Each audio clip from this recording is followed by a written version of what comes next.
மாநாட்டை தலைமை தாங்கி நடத்தி கொண்டிருக்கக்கூடிய தோழர்களுக்கும் என்னுடைய மாலை நேர வணக்கத்தை தெரிவித்துக் கொள்கிறேன். தோழர்களே, இந்த மாநாடு பார்க்கும்போது காலையில் வண்டியில் வந்துட்டு இருக்கும்போது வழக்கமாக கொடி இருக்கும்போது கொடி பார்க்கும்போது எத்தனை இருக்குன்னு தோணும். பொதுவாக ஏடிஎம்கேலாம் எவ்வளோ கொடி வைக்கிறாங்க, சிபிஎம் எப்படி கொடி வைக்கிறாங்க, சிபிஐ எப்படி கொடி வைக்கிறாங்கன்னு தோணும். ரொம்ப நாள் கழிச்சு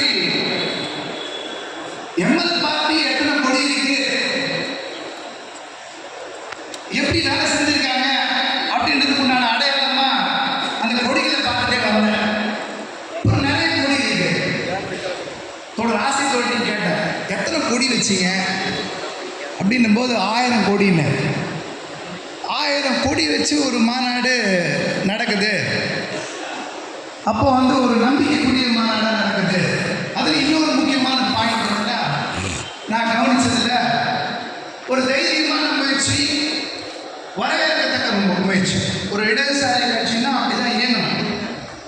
அப்படின்னா தூய்மை பணியாளர் தூத்துக்குடியில் கான்ட்ராக்டுக்கு எதிராக, ஒப்பந்த மேலுக்கு எதிராக சம்பளம் 761 பதிலாக 498 வாங்கக்கூடிய தூய்மை பணியாளர்கள், சமூகத்திலிருந்து அடித்தட்டிலிருந்து எழுந்து வரக்கூடியவர்கள், அவர்களிடம் மாநாட்டு வேலைகளை ஒப்படைத்து அவர்கள் மாநாட்டை வெற்றிகரமாக்குவார்கள் என்ற நம்பிக்கையோடு இந்திய கம்யூனிஸ்ட் கட்சி மார்க்சிஸ்ட் லெனினிஸ்ட் ஒரு மாநாட்டை நடத்தி இருக்கிறது என்று சொன்னால் அது வரவேற்க தகுந்தது, வாழ்த்துக்குரியது, பாராட்டுக்குரியது. அந்த விதத்தில் இந்த மாநாடு ரொம்ப சிறப்புக்குரியது. ஒரு பொது மாநாடு, அதையும் விசாரிச்சாரு. எந்த மண்டபத்தில் நடந்தது, எவ்வளோ பேர் உட்கார இடத்துல நடக்குது, இது எத்தனை நாள் எந்த மண்டபத்தில் நடக்குது. ஏன்னா பொதுவாகவே நான்லாம் ஒரு சாதாரண ஒரு எளிமையான ஒரு தொண்டர், வேலை எப்படி பார்க்கணுன்றத அதிகமாக யோசிப்போம். மற்றதெல்லாம் அப்படிதான். அப்போ அந்த வேலை கொடுத்த என்னென்ன விஷயங்கள்லாம் தைரியம் கொடுத்துருக்க முடியும். இந்த இடத்துல வச்சு 2 நாள் மாநாடு, உணவு பரிமாற்றம், நேற்று ஒரு பெரிய பொது மாநாடு, ஒரு ஆரோக்கியமான ஒரு சூழல், எம்எல் பாட்டில் ஒரு முயற்சி நடந்திருக்கு. அதை ஒட்டி தான் இந்த மாநாடு நடந்திருக்கு அப்படின்ற மாதிரி நான் ரொம்ப மகிழ்ச்சியோடு இந்த மாநாட்டை பார்த்தேன். அப்புறம் அறிக்கை பொறுத்த வரைக்கும் படித்து பார்த்ததில் எனக்கு என்ன ஒரு விஷயம் தோணுச்சுன்னா, மிகை மதிப்பீடும் எக்ஸாவா ஒரு கலர் பூச்சி எதுவுமே இல்லை. ரொம்ப சுலபமாக இயல்பாக இருக்கிற விஷயங்களோட உறவாடி ஒரு மாநாட்டு அறிக்கை என்பது இருந்தது. எக்ஸாவா புகழ்ந்துக்கிறது இல்லை வேற எதனா சொல்கிறது அப்படிலாம் இல்லை. ரொம்ப சாதாரணமாக எளிமையாக தேவையான அரசியல் விஷயங்களோட இந்த மாநாட்டு அறிக்கை இருந்தது. அதுலேயும் எனக்கு ரொம்ப ரொம்ப சிறப்பாக தோணுச்சு இந்த மாநாடு. ஒரு விஷயம், பல வருடங்கள் பல மாநாட்டில் கேட்ட விவாதங்களோடு சேர்ந்தால் இன்றைக்கும் அதே விவாதங்களுக்குரிய விஷயம் இருந்தது. பட் எல்லா இடத்துலையும் அப்படி தான் இருக்கும்னு நான் நினைக்கிறேன். தூய்மை பணியாளர் அரங்க போராட்டத்தை பற்றி பேசலாம் தான் கூட சொன்னாங்க. சார், அது இன்னைக்கு இந்தியாவில் தமிழ்நாட்டில் ஒரு மிக முக்கிய போராட்டம் அப்படின்னாலும் அதை பற்றி சில சப்ஜெக்டை சொல்லிடுவோம், தோழர்களுக்கும் சொல்லிடுவோன்றதை பகிர்ந்துருவோம். நான் தூய்மை பணியாளர் போராட்டம் இன்னைக்கு சென்னையில் 135வது நாள், வேலை நீக்கம் செய்யப்பட்டு 135வது நாள், உண்ணாநிலை போராட்டம் நடத்தி 26வது நாள். இந்த போராட்டத்தில் முக்கிய பங்களிப்பு பெரும்பான்மையாக 80% இருப்பது பெண் தூய்மை பணியாளர்கள். அதனால தான் இந்த போராட்டம் மிக வெற்றிகரமாக 135வது நாளையும், காலவரையற்ற உண்ணாநிலை போராட்டம் 26 நாளும் நடந்தது. இதோட மையப்புள்ளியே பெண் தூய்மை பணியாளர் தான். ஆனால் சமூகத்தில் பெண்கள் எடுக்கக்கூடிய போராட்டங்கள், பெண்கள் முன்னணியாக வந்தாங்கன்னா, பெண்கள் சமூகத்தை சம உரிமை பெற்றாங்கன்னா எப்படி இருக்குன்றதுக்கு சென்னை தூய்மை பணியாளருடைய போராட்டம் மிகச்சிறந்த ஒரு நல்ல விஷயம் நான் நினைக்கிறேன். இப்போ இந்த போராட்டத்தினுடைய மையப்புள்ளி எப்படின்னா, 2000 சென்னை மாநகராட்சியில் மண்டலம் 15, அதில் 21ல் 10 மண்டலம் தனியார் போயிடுச்சு. ஒரு மண்டலம் தனியார் இருக்குது, கார்பரேஷன் கீழே இருக்குது. பாக்கி 4 மண்டலம் 391 ரூபா சம்பளம். எல்லாரும் தனியாருக்கு எழுதி ஒப்பந்தத்தை கையெழுத்து போட்டு கொடுத்துட்றாங்க. அப்போ தோழர்கள் சில பேர் நம்ம ஏற்கனவே மலேரியா தூய்மை பணியாளர் பெரிய சம்பள உயர்வு, சம்பளம் கொடுக்க முடியாத பாக்கியை வாங்கி கொடுத்துருந்தோம். ஸோ அணுகுன உடனே பெரிய நீதிமன்றத்துக்கு போகிறோம், ஒரு ஸ்டேட்டஸ் இருக்கிற நிலையை தொடர வேண்டும் என்ற உத்தரவு வாங்க. கிட்டத்தட்ட இப்போ வரைக்கும் ஹைகோர்ட்டு சுப்ரீம் கோர்ட்லாம் கணக்கு பண்ணோம்னா எனக்கு தெரிஞ்சு ஒரு 30 நீதிபதிகிட்ட தொட்டிருக்கோம். 30 நீதிபதிகிட்ட தொட்டிருக்கோம். சாதாரணமாக நான் ரொம்ப குறைஞ்சது சொல்கிறேன். ஹைகோர்ட்டில் ஆரம்பித்து சுப்ரீம் கோர்ட் வரைக்கும் ஒரு 30 நீதிபதிகளுக்கு மேலே தொட்டிருக்கோம். அப்போ முதல் புள்ளி என்னென்னா இருக்கிற நிலைப்பாடு அப்படியே தொடரணும்னு வருது. அதன் பிறகு 391 ரூபா சம்பளம். பார்த்திபன் ஒரு நீதிபதி, ஃபஸ்ட்டு ஒரு வைத்தியநாதன் ஒரு நீதிபதி அதே நிலை தொடரணுன்ற. பார்த்திபன் ஒரு நீதிபதி, அவர் என்ன தீர்ப்பில் எழுதுறாருன்னா, எளிய மக்களை எப்படி நடத்துகிறாங்கிறத பொறுத்து அந்த நாட்டை முடிவு பண்ண முடியும் காந்தி சொல்லியிருக்காரு. அதனால் விஞ்ஞானபூர்வ முறையில் இந்த குறைந்தபட்ச சம்பளத்தை இவங்களுக்கு நிர்ணயிங்க. எங்கே சென்னை மாநகராட்சியோட பிரச்சனை வருதுன்னா, தனியார் மயத்தோட பிரச்சனை வருதுன்னா, குறைந்தபட்ச சம்பளம் சட்டம் கேட்டு அந்த சம்பளத்தின்படி உறுதி செய்ததுனால தான் பிரச்சனை வருது. தனியார் மயம் வருது. 391 ரூபா சம்பளம், 400 ரூபா, 410 ரூபா, 424 ரூபா. மகாதேவ நீதி அமர்வு நீதிபதியில் அடுத்த உத்தரவு 500 ரூபா. ஜனவரி 23 தொடர் எஸ்கே வழக்கு நடத்தினாங்க. நான் மனுதாரர். 500 ரூபா. அதுக்கு பிறகு 500லேருந்து கலெக்டர் ஆஃபீஸ் ஒரு குடியேறும் போராட்டம் 524 ரூபா. 524 ரூபாயிலேருந்து 687 ரூபா, 725 ரூபா. அதுக்கு பிறகு 753 ரூபா. 753 ரூபா பட்டது தான் பிரச்சனை. நீங்கள் பார்த்தீங்கன்னா தூத்துக்குடியில் 498 ரூபா. இப்போ வரைக்கும் அந்த 700 பக்கமே போல, 600 போல, 500 தாண்டது. அப்போது கார்பரேட் நிறுவனம் அதோட அரசு என்ன பார்க்குதுன்னா, தமிழ்நாடு முழுக்க இந்த குரல் ஒலிக்கக்கூடாது, நசுக்கணும். இப்போ சென்னை மாநகராட்சி மண்டலத்தில் கார்பரேஷன் கீழே சுய உதவி குழு சொல்லக்கூடிய இடத்துல கடந்த 10 நாட்களுக்கு முன்பு உழைப்போர் உரிமை கமிஷன் தாக்கல் செய்த வழக்கின் அடிப்படையில் 761 ரூபா கொடுக்கப்படும் அறிவிப்பு வெளியிட்டிருக்காங்க. 1/4/2025 இருந்து சண்டை. அங்கேயும் வந்து இப்போ ஒரு 3 நாள் ஸ்ட்ரைக், ஒரு 11 கண்டிஷன். 6:30 மணிக்கு வேலைக்கு வா, 10 நிமிஷம் லேட்டாக வந்தாலும் இருக்க மாட்டேன், யூனிஃபார்ம் போடு, 11 கட்டளைகள். 3 நாள் ஸ்ட்ரைக், 2 நாள் போராட்டம். கடைசியில் என்ன சமரசம் வருதுன்னா, ஸ்ட்ரைக் பண்ண பீரியடுக்கு சம்பளம் கொடுத்துரும், ஸ்ட்ரைக் வித்ரா பண்ணுங்க. கார்பரேஷனில் ஸ்ட்ரைக் பண்ணால் சம்பளம் திரும்ப கிடையாது. ஃபேக்ட்ரியில் பண்ணால் 1 நாள் பண்ணால் 8 நாள் சம்பளம் பிடிப்பான். ஆனால் அந்த நிலவரம் என்னென்னா, ஸ்ட்ரைக் 3 நாள் நடந்த பிறகு 3 நாளுக்கு கொடுத்துருவோம், கொஞ்சம் பின்னாடி வச்சுக்கோங்க. கவர்மெண்ட்டில் திருப்பி சம்பளம் வாங்கணும்.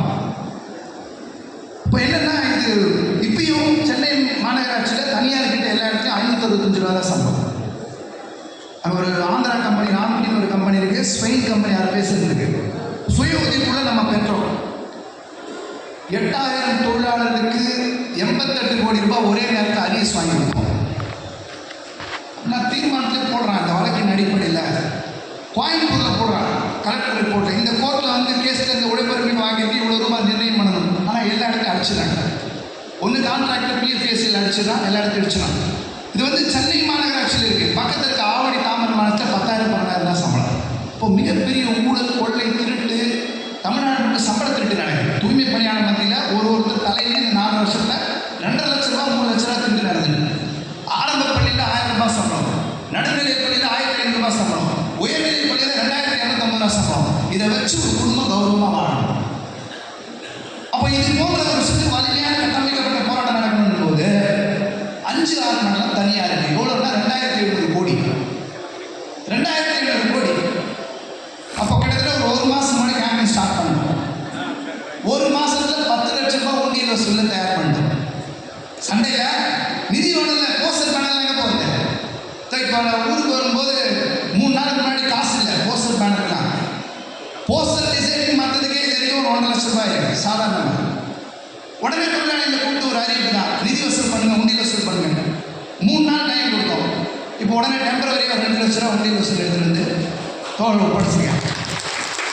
இது வரைக்கும் 50 லட்சத்துக்கு குறைவில்லாமல்.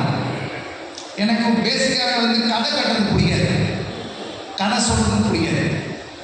50 லட்சம் ரூபாய்க்கு மேலே இந்த 135 நாளில் வசூல் மூலமாக அரிசி, பருப்பு, எண்ணெய், திருப்பி அரிசி, திருப்பி போராட்டத்துக்கு உண்டான செலவு, பொதுக்கூட்டங்கள், பல்வேறு இயக்கங்களை நடத்தி 1 கோடி வசூலை நோக்கியும் சென்னை மாநகராட்சி தூய்மை பணியாளர் போராட்டங்கள் நடந்து கொண்டிருக்கிறது.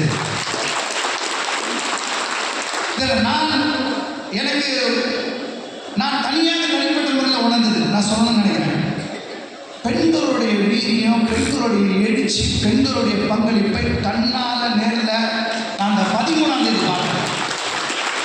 காவல்துறை வந்து அராஜகமாக தூக்கணும்னு வருது நைட்டு, எல்லாருமே கோஷம் போடுறாங்க, செய்தி முழக்கம் போடுறாங்க, எல்லாரும் இருக்காங்க, பயப்படவே இல்லை. திருப்பி வெளியே எடுத்து ஒரு இடத்துல இறக்கி விடுறாங்க, அப்படியே அடிச்சுட்டு திருப்பி வர்றாங்க. அவர்கள் என்னையும் சேர்த்து அழைத்து கொண்டு போனார்கள். நம்ம வந்து ஒரு பாயிண்ட் இல்லைன்னா ஏதோ தனி சிறப்பு, ஏதோ வெளியிலேருந்து தேவதூதர்கள் வந்து இந்த சங்கரத்தை நடத்தினாங்க அப்படிலாம் இல்லை. அவங்களுக்குள்ள இந்த உணர்வு இருக்குது, அரைச்சிட்டு இருக்கு, எல்லாம் இருக்குது. அதுக்குண்டான சரியான நம்பிக்கை, சரியான விஷயமும் சங்கமும் தலைமை தாங்கன்னா தொழிலாளி வரைக்கும் பாட்டாளி வரைக்கும் தானாகவே எழுந்து அடிக்கும். அதான் சென்னை மாநகராட்சி தூய்மை பணியாளர் போராட்டம். இப்போ ரொம்ப எதிர்காலத்தில் இருட்டு இருக்கு, பயங்கர சுலபமாக ஒன்றும் கிடையாது. இந்த 135 நாள் கடற்கரையில் பல கஷ்டம் இருக்குது.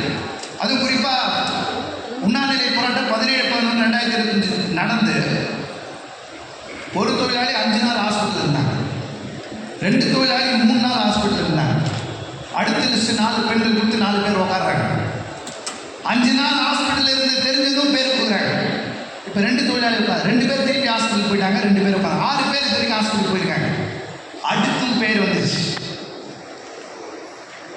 ஒன்றும் சாப்பிடாமல் உட்காருறது சின்ன விஷயம் இல்லை, 26 நாள் தொடர்றது சின்ன விஷயம் இல்லை. அடுத்து பெண்கள் லிஸ்ட் 4 பேர் கொடுத்தாச்சு. அறையில், அலுவலக அறையில் உட்காந்துருக்கு கோர்ட்டோட பர்மிஷன். எவ்வளோ துரதிருஷ்டம். இதுக்கு முன்னாடிலாம் உட்காந்துருக்கோம், சசிகாந்த் செந்தில் உட்காந்துருக்காரு, நான் உட்காந்துருக்கேன், எல்லாரும் உட்காந்துருக்கோம். ஆனால் துரதிருஷ்டம்னா ஆஃபீஸில் உட்காந்து போய் கோர்ட்டில் பர்மிஷன். ஏன்னா தூய்மை பணியாளருக்கு மட்டும் ஒரு அவசர நிலை தமிழ்நாட்டில் நீடிக்குது. பாசிச எதிர்ப்பு, எந்த டவுட் இல்லை, திமுகவோட சேர்ந்து நிற்கணும். பிஜேபி உள்ள வரக்கூடாது, எந்த டவுட் இல்லை, திமுகவோட சேர்ந்து நிற்கணும். ஆனால் நீ கார்பரேட் நலனுடைய விசுவாசிக்காக 2700 கோடிக்காக அருந்ததி ஆதிதிராவிட அனைத்து சாதி ஏழை பெண்களை தூக்கி எடுத்துமே அடமான வச்சு கொத்தடிமையா வைக்கிறேன்னா உனக்கு எதிராக நாங்கள் தான் கம்பீரமா நிற்கும் சொல்லி நிற்கணும். No compromise. இடமே இல்லை இதில். இப்போ வலிமை சட்டம் கொடுத்துருக்கோம், அவ்வளோ அநியாயம் பண்ணுறாங்க. அடுத்து என்ன நினைச்சுன்னா, போன மாதம் 20ஆம் தேதி இன்னும் 2 ஜோனை 4000 கோடிக்கு பிஸ்னஸ். 20ஆம் தேதி கான்ட்ராக்டை 21ஆம் தேதி எக்ஸ்டெண்ட் பண்ணி 4வது கான்ட்ராக்டை ஒருத்தர் நுழைச்சி 4000 கோடிக்கு பிஸ்னஸ். இப்போ அது நின்று போச்சு. இந்த போராட்டத்தினுடைய வெளிப்பாடு நின்று போச்சு. மொத்தம் 5 மண்டலம் தான் கான்ட்ராக்ட் போகாமல் இருக்கு, 2 மண்டலம் கான்ட்ராக்ட் போயிருக்கு. பல்வேறு மிரட்டல்கள், அச்சுறுத்தல்கள், பல விஷயம். போராட்டம் ஸ்டார்ட் ஆகி கொஞ்ச நாள்லே எடுத்தவொடனே ஒரு மாதம் சம்பளம் 3000 ரூபாய் போனஸ் உள்ளே வந்து சேர்ந்துக்கோ, வீடு தரணும். குறிப்பாக இந்த போராட்டத்தினுடைய எப்பயுமே நான்லாம் என்ன உறுதியாக நம்புறேன்னா, கூட்டு போராட்டம் ரொம்ப அவசியமானது. பல்வேறு விஷயங்களை எதிர்க்கும் போது கூட்டாக இருக்கிறது ரொம்ப அவசியமானது. ஆனால் தனித்த அடையாளமும் தனித்த போராட்டங்களும் தான் ஒரு அமைப்பினுடைய எதிர்காலத்தை வளர்ச்சியை தீர்மானிக்கும் என்பது ஆணித்தனமான கருத்தை நான் உணர்றேன். இதில் என்னன்னா, 13ஆம் தேதி அரசு தமிழ்நாடு முழுக்க, இந்தியா முழுக்க கவனிக்கப்பட்ட ஒரு போராட்டம். சென்னை மாநகராட்சி வாசலில் போய் ரொம்ப போராட்டம் பண்ணணும்னா போய் உட்காருன்னு சொல்லியாச்சு. வெயில், மழை, போய் உட்கார்ந்தவங்க அந்த சாயங்காலத்தில் வெயிலே தான் இருந்தாங்க. அப்புறம் ஏதோ சீட் எல்லாம் முடிச்சுட்டு ஒரு 2-3 நாளுக்கு பிறகு தான் மழை மாத்திரத்துலாம் அட்ஜஸ்ட் பண்ணுவோம். என்ன ஆகும், கிட்டத்தட்ட ஏற்கனவே ஒரு மாதத்துக்கு முன்னாடி தயாரிப்பு இருக்குது, பல மாதத்துக்குள்ளே இருக்கிறோம். சென்னை மாநகராட்சி சம்பளம் வாங்கி கொடுத்தோம், வேலை போகும்போது 15 நிமிஷத்துக்கு அழின்னு சொல்கிறாங்க. 13ஆம் தேதி கைது, 14ஆம் தேதி நைட்டு விடுதலை. இதுவரைக்கும் மொத்த வழக்கு 25 வழக்கு மேலே போட்டிருக்காங்க. 19-23 அரெஸ்ட் ஆயிடுச்சு. அந்த ஒரு நாள் மட்டும் 70 வழக்கு 8. தொடர் எஸ்கேப்ல கல்லடி தடிச்சாரு, பஸ் ஸ்டேரிங் திரும்பினார் கூட ஒரு வழக்கு. அவர் அந்த இடத்துல கிடையாது. காவல்துறையினுடைய அரசு பயங்கரவாதத்தை நேரடியாக சந்திக்கக்கூடிய ஒரு வாய்ப்பு. நான் ரொம்ப நாள் கழிச்சு பிற்கால அரசு பயங்கரவாதத்தை நேரடியாக நம்ம சங்கம் சந்திச்சு. ஃபேக்டரிக்குள்ள நடக்கிற சாம்சங் போராட்டம் ஃபேக்டரிக்குள்ள நடந்தது, தமிழ்நாட்டுக்கு பேசப்படுச்சு. ஆனால் பொதுமக்கள் மத்தியில் மிகப்பெரிய தாக்கமோ ஆதரவு தாண்டிலாம் வரல. ஆனால் இந்த போராட்டத்துக்கு பொதுமக்கள் ஆதரவு கொடுத்தாங்க. அதுதான் ஒரு பெரிய விஷயம், பலம். அவங்க அதில் சாதி பார்க்கல. கொரோனாவில் நோயை பேர் தோத்துருக்காங்க. இந்த ஜனங்களாவது ஜெயிச்சு நமக்கு முன்னுதாரணமா இருக்கணும்னு விரும்பினாங்க. அங்க அட்டனன்ஸ் போடாத கட்சியே இல்லை. பிஜேபி ஆரம்பிச்சு எனக்கு தெரிஞ்சு திமுக தவிர்த்து எல்லா கட்சிகளுமே இப்போ வரைக்கும் ஆதரவு தான் இருக்காங்க. இப்போ வரைக்கும் ஆதரவு தான் இருக்காங்க. ஒன்றிய அமைச்சர் கூட கடிதம் எழுதுறாரு, எல் முருகன், உடனே இந்த கோரிக்கையில் நிறைவேற்றுங்க. என்னன்னா அரசாங்கத்தோட நேரடியாக சண்டை போட்டோம்னா எவ்வளோ ஒரு ஒடுக்குமுறை செலுத்துன்றது நேரடியாக பார்க்க முடியும். பயங்கர மன உளைச்சல் பிரச்சனை எல்லாத்தையும் தாண்டி தொழிலாளியோட ஆகச்சிறந்த ஒரு நம்பிக்கை. நம்மளால வர்க்க போராட்டம் நடத்த முடியும். எவ்வளோ நாள் எலெக்ஷன் நடத்தணும், எப்போ முடியும்னு கேட்கறதே கிடையாது. ஆரம்பத்தில் இந்த மாதம் கொஞ்சம் சம்பளம் வந்துடுமா மற்ற நேரம் கேள்வி இருக்கும். அது கூட நான் ஃபேக்ட்ரி தொழிலாளர் ஸ்ட்ரைக்லாம் 6 மாதம் 5 மாதம் கூட இருந்து பார்க்க வாய்ப்பு கிடைச்சிது. ஜிம்கானா கிளப்பு, மதர்சா வேறு வேறு இடம். இதில் எப்படி இருக்குன்னா அவங்க சங்கத்தை ஒரு வார்த்தை சொல்லி கூட சங்கடப்படுத்திடக்கூடாது, சங்கத்துக்கு எந்த கஷ்டமும் கொடுத்துடக்கூடாது. உன்னாரதை போய் கேட்போம், உடம்பே முடியாது, நீங்கள் ஹாஸ்பிட்டல் அட்மிட் ஆகணும், எப்படி கண்டினியூ பண்ணுறீங்களா? இல்லை என் உயிர் போனாலும் பரவாயில்ல, இந்த 1900 பேருக்கு வேலை கிடைக்கும், நான் இருக்கிற தொடர் சொல்லுவாங்க. இதெல்லாம் சிறப்பு, நான் ரொம்ப இயல்பாக கண்ணில் பார்க்க முடியுது. ஆனால் ஆகச்சிறந்த ஒரு நம்பிக்கை, வர்க்க போராட்ட நம்பிக்கை, சிகப்பு கொடி பின்னாடி நம்ம நிற்கிறோன்ற நம்பிக்கை, தொழிலாளி சமூகம் அதில் பெண் தூய்மை பணியாளர்கள் நிரூபிச்சுட்டு ஒவ்வொரு நாள் நம்மளை அடக்கணும் ஒடுக்குன்றாங்க. 13ஆம் அரசு 15ஆம் முதல்வர் வந்து கூப்பிட்றாரு, டம்மி சங்கம்லாம் கூப்பிட்றாரு. அதில் சிகப்பு கொடி இருக்குது, நீல கொடி இருக்குது, அவ்வளோதான் சொல்லுவாங்க. கூப்பிட்றாரு, உடனே கூப்பிட்டு சாப்பாடு ஒரு வேலை அறிவிக்கப்படும். ஒரு வேலை சாப்பாடு எல்லாம் சாப்பாடு உடனே ஒரு சட்டப்பம் பண்ணி நன்றி அறிவிப்பு கண்ணீர் அதெல்லாம் வச்சு ஒரு பேர் நினைச்சாங்க. அடுத்து கொஞ்ச நாள் கழிச்சு உழைப்பாளர் செல்ல போய் பெண்கள் போராடுறாங்க, 3 வேளை சாப்பாடுன்னு அறிவிக்கிறாங்க. அடுத்து போராட்டம் நடக்குது, வீடு கொடுப்பான்னு அறிவிக்கிறாங்க. அடுத்து போராட்டம் நடக்குது, 150 கோடிக்கு சாப்பாடு கான்ட்ராக்டர்கிட்ட ஒப்படைச்சாச்சு. 3 வேலை 3 ஷிஃப்ட்டு, 3 வேலை இல்லை 3 ஷிஃப்ட்டு. அப்புறம் 186 கோடி ஒதுக்கி கான்ட்ராக்ட், அதுவும் ஒரு தீர்ப்பு கோர்ட்டில் வாங்கிடும். சுரேந்திரன் பெஞ்சில் தீர்ப்பு வாங்கிடும். இப்பயும் பெஞ்சில் பெண்டிங் இருக்குது. சுரேந்திரன் பெஞ்சில் அந்த பர்டிகுலர் 2 சோனுக்கு 760 ரூபாய். போராட்டம் நடக்கிற சோனை 760 அறிவிச்சிட்டாங்க 10ஆம் மாதத்துலேருந்து. இப்போ சண்டை நடக்குதுன்னா 4ஆம் மாதத்துலேருந்து அறிவிச்சிட்டாங்க. என்னன்னா 565 ரூபாய் 760 ரூபாய் நடுவில் 200 ரூபா இருக்குல்ல, கவர்மெண்ட் காசு கொடுக்கலாம். கான்ட்ராக்டருக்கு நீ கொடுன்னு சொல்லணும். அந்த சண்டை நடக்கிறதுனால சுற்றி கான்ட்ராக்டர் சம்பளத்தை கேள்வி கேட்கிறாங்கப்பா, கொடுத்து முடிப்போம். அது 186 கோடி வருது, 150 கோடி சாப்பாடு வருது. என்னன்னா 136 கோடி இந்த போராட்டத்தை நசுக்குவதற்காக அரசு அறிவிப்பு. தமிழ்நாட்டில் ஒரு மாநகராட்சி கவுன்சிலர் எம்எல்ஏ இல்லை தமிழ்நாடு. ஆனால் ஒரு அரசிடம் கடுமையாக தீர்மானமாக போராடினால் வீடு அறிவிப்பு வருது, சாப்பாடு அறிவிப்பு, சாப்பாடு பிரச்சனை மாநகராட்சி கொடுக்க ஆரம்பிச்சாங்க. சம்பள அறிவிப்பு வருது, அரசு பகலுது. இப்போ அடுத்து இப்போ இன்னைக்கு மத்தியானம் கூட ஒரு எஸ்கே ஒரு சங்கர் எல்லாம் சேர்ந்து அடுத்த கட்ட ஒரு முடிவாக 22ஆம் தேதி 30ஆம் தேதி தமிழ்நாட்டுக்கு ஒரு கேம்பெயின் போவோம். தமிழ்நாட்டுக்கு ஒரு கேம்பெயின் போவோம். அதில் சென்னையில 760 ரூபாய் சம்பளம், தமிழ்நாட்டுடைய மாநகராட்சியில் 760 ரூபாய் இல்லை, பேரூராட்சியில் சம்பளம் இல்லை, நகராட்சியில் சம்பளம் இல்லை, ஊராட்சியில் சம்பளம் இல்லை. கேட்கிறோம் 4250 ரூபாய் ஊராட்சியில் சம்பளம் 5000 ரூபாய் தான் தராங்க. 65,000 பேருக்கு மேலே இருக்காங்க. கிராமப்புறத்தில் வேலை செய்கிறவங்க ஜாஸ்தி. நம்ம கேள்வி கேட்போம். நம்ம ஒரு பெரிய கேம்பெயின் நடத்தி இயக்கம் நடத்துனதுனால தான் 2ஆம் தேதி புதுமைக்காரர்கள் ஸ்ட்ரைக் அறிவிச்சதுனால தான் 8ஆம் தேதி இடதுசாரி தோழர்கள் ஏஐடிசி சார்பில் சிஐடி சார்பில் பல 1000 பேரை தட்டினாங்க. திருப்பி அதை விடாமல் துரத்துவோம், திருப்பி இயக்கம் நடத்துவோம். 22லிருந்து 30ஆம் தேதிக்கு வெற்றிகரமாக ஒரு பிரச்சார பயணத்தை நடத்துவோம் என்ற முடிவை இன்றைக்கு ஏஐசிசியினுடைய முன்னணி தலைவர்கள் எடுத்திருக்கிறார்கள் என்பதையும் இந்த நேரத்தில் அனைவரிடத்திலும் நான் பதிவு செய்து கொள்கிறேன். அதை வெற்றிகரமாக அனைத்து தோழர்களும் ஒத்துழைப்பு தர வேண்டும் என்ற வேண்டுகோளை முன்வைக்கிறேன். அப்போ நம்ம பிடிச்சிட்டோம். சம்பளம் எவ்வளோன்னு ரொம்ப நாள் தெரியாது. தொழிலாளி மாநகராட்சியில் சம்பளம் தான் தெரியாது, ஊராட்சியில் சம்பளம் போய் எக்ஸ்பிளைன் பண்ணுறது கிடையாது. இப்போ சம்பளத்தை பற்றி பேச ஆரம்பிச்சிட்டோம். ஒன்று இருக்கு, நான் அடிக்கிற மாதிரி அடிப்பேன், அப்புறம் கேட்டுக்கிற மாதிரி கேட்டுப்பேன், கொஞ்சம் அட்ஜஸ்ட் பண்ணிட்டு போய்க்கலாம். ஏன்னா நடுவில் உள்ள வந்துருவாங்க. அப்படி டீல் பண்ண முடியாது. இது வர்க்க சண்டை.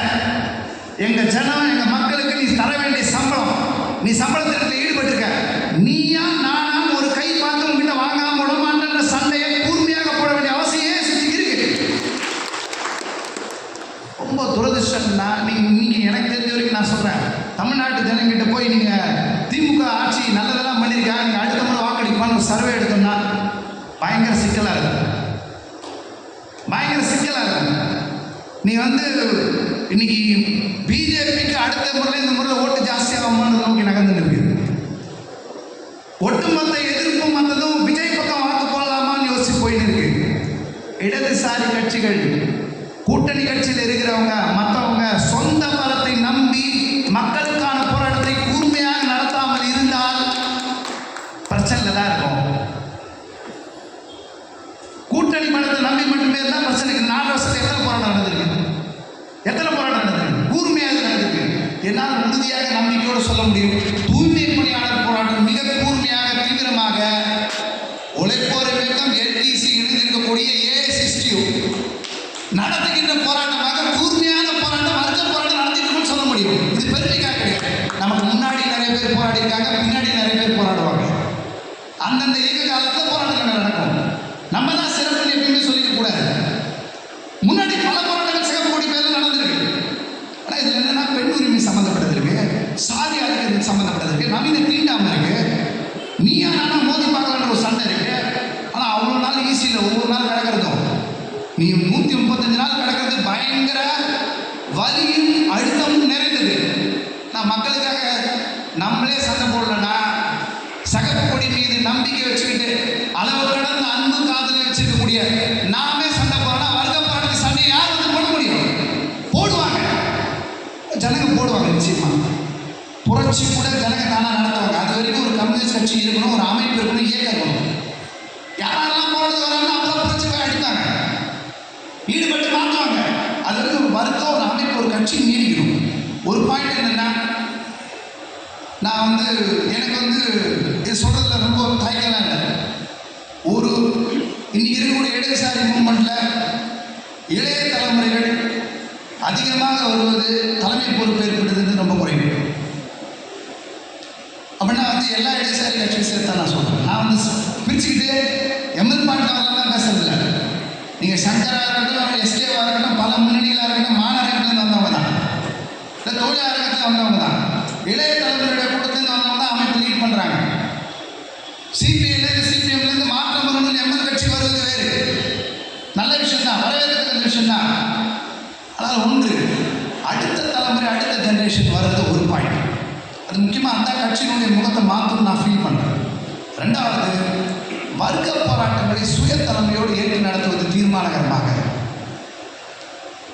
மக்கள் நம்பிக்கை கொண்டவர்களாக, பெருமளவுக்கு எண்ணிக்கை நம்பிக்கை கொண்ட போராட்டங்களாக முன்னாடி இருந்து மோதி பார்ப்பது, அப்படிப்பட்ட போராட்டங்கள் அமைப்பின் மீது மக்களிடையே மிகப்பெரிய நம்பிக்கைகளை ஏற்படுத்தும். அந்த போராட்டங்களை எம்எல் கட்சி நடத்தும் போது, இன்னும் தீவிரமாக நடத்தும் போது மக்கள் அதிகமாக வருவார்கள், நம்பிக்கையுடைய கட்சியாக மாற்றுவார்கள் அப்படின்றத நான் ஃபீல் பண்ணுறேன். அதை சொல்லணும்னு நினைக்கிறேன். தோழர்களே, இந்த கேம்பெயின் பிரச்சார இயக்கம் நல்லா நடக்கணும். நம்ம எல்லாரும் சேர்ந்து நல்லா நடத்தணும். ஒரு அறிக்கையில் ஒன்று இருக்குது, தூய்மை பணியாளர்லாம் சேர்த்து ஒரு பேரணி ஒன்று நடத்தணும்னு. எனக்கு அதை படித்ததில் கண்ணு ஃபுல்லாக மொத்தத்தையும் தாண்டி அதில் தான் நிற்கிது. அரசியல் ஒன்றும் எதுவும் இல்லைன்னு நான் சொல்லிக்க வரல. ஆனால் எனக்கு அந்த பேரணி இருக்குல்ல, அது மைண்டில் ஓட ஆரம்பிச்சிச்சு. ஒன்று, பிரச்சார இயக்கம் நடத்தணும், எஸ்கே இருக்காங்க, சங்கர்லாம் இருக்காங்க, நடத்தணும்னு சொல்லிட்டு கேம்பெயின் நடந்து பண்ணிவிடுவாங்க. பட் பேரணின்னு ஒரு பாயிண்ட் இருக்கு, அது ஒரு நம்பிக்கை மிகுந்த விதத்தில் தூய்மை பணியாளர்களுக்கு மட்டுமல்லாது தமிழ்நாட்டு பாட்டாளர்களுக்கும் நம்பிக்கை அளிக்கக்கூடிய பேரணியாக நடத்துவதற்கு எல்லா விதமான முயற்சிகளும் எடுக்க வேண்டும். இந்த மாநாட்டு நேரத்தில் அந்த அறிக்கை படிக்கும் போது நான் ஃபீல் பண்ணேன். அப்புறம் ஒரு விஷயம், சொன்ன வாக்குக்கும் சொன்ன விஷயங்களுக்கும் நம்பிக்கைக்குரிய விதத்தில் கடுமையாக உழைக்கணும் அப்படின்னு நான் கற்றுக்கொண்டதும் என்னை போன்று இருக்கக்கூடிய